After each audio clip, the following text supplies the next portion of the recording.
Where do you see psychedelic plants and fungi as fitting into your framework for herbalism? Not necessarily herbalist practice, but you could go there, but herbalism in general. Yeah, I mean, a lot of psychedelics are herbs. They're powerful herbs. And when we talk about this, what I was just saying, a lot of people aren't very sensitized to their own bodies, and they maybe don't notice the subtle cues that the subtle shifts that an herb might create in their body, as all herbs do to some extent. And then we have our psychedelics that are great at sensitizing us to the world because they open up and essentially create a new way of perceiving the world and maybe help us to start to notice some of the more subtle medicines, right? So I really like that psychedelics can kind of entrain us to notice the world and to notice patterns and to be more tuned in, essentially. Yeah, for myself, that's been actually a foundational piece for me. I've worked with psychedelics quite a lot in my life. And early on in my herbalism, of studying herbalism more intentionally, I learned about energetics and vitalism and personalities of plants, and I didn't really understand it viscerally. So I intentionally created a practice where I would take psychedelic mushrooms at a moderate dose, around a couple grams. So I was still lucid and aware to some degree, but hypersensitized, let's say. And then I would take the medicine that I made from the environment in which the inhabitants I formed relationship with. These were two plants. I'll mention them. It was Devil's Club and Hawthorn berry. And so I brought them into my practice. It was an individual practice. As I was peaking on the mushrooms, I took Devil's Club. And it was really interesting. I didn't taste anything. I didn't notice anything. And I was like, and this is a very strong plant, very pronounced effect and flavor. But for some reason, I didn't taste anything. I taste a little bit more again, nothing.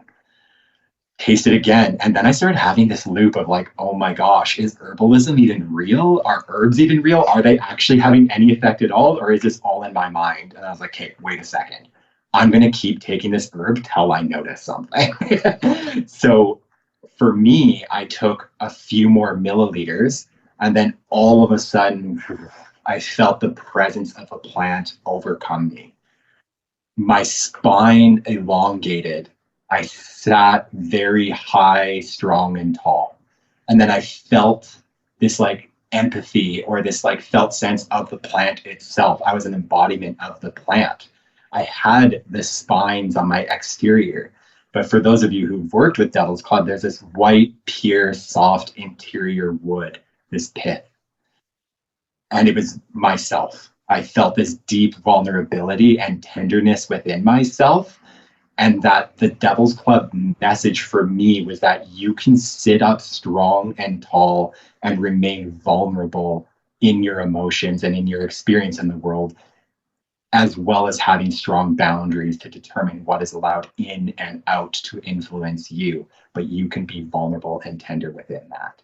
And that was like, whoa, what was this? You know, that was my first like deep encounter into learning the medicine of Devil's Club. I've never read that anywhere. That's not something I learned about from Devil's Club from a book. That was my own felt experience. I'm sure other people have experiences like that with Devil's Club, though it's not written about. And the same goes for Hawthorn. I then took that one as well. And it also has these thorns, but it really taught me a lot about my heart. And we'll talk about probably Hawthorn later on, but it was a really powerful medicine for me. Having been able to sensitize myself with the use of psychedelics to the plants themselves, but it extended out to the living natural world itself as well. But it also sensitized me to our culture and some of the, I'll say, the cultural veils that have been thrown over top of me that has really not allowed me to experience the way the world is as I currently know it. So I have nothing but admiration and respect for psychedelics for helping me with that in my herbalism. Of course, they've helped me in so many other ways, but speaking on this directly, absolutely. Yeah, I see them as removing the veil of what we have learned to be our normal consensual reality of we're the humans that live in these houses and we're over here and nature's out there.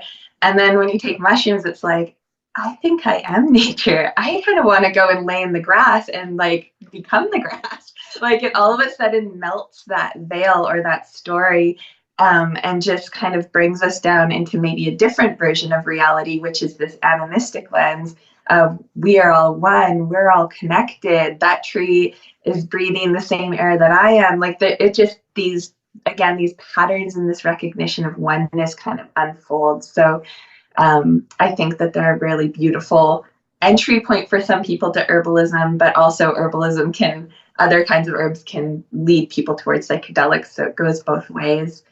And then the last, You go ahead. I was just going to say, I also love other herbal remedies for integration after psychedelics. So sometimes I've had people come to me that are a little bit blasted out. They haven't really come back down. They're a little disintegrated. And I've found that there are certainly remedies that can help bring people back into their body, to integrate big experiences, to make some meaning or make some, essentially make some meaning of what might have happened, and so on and so forth.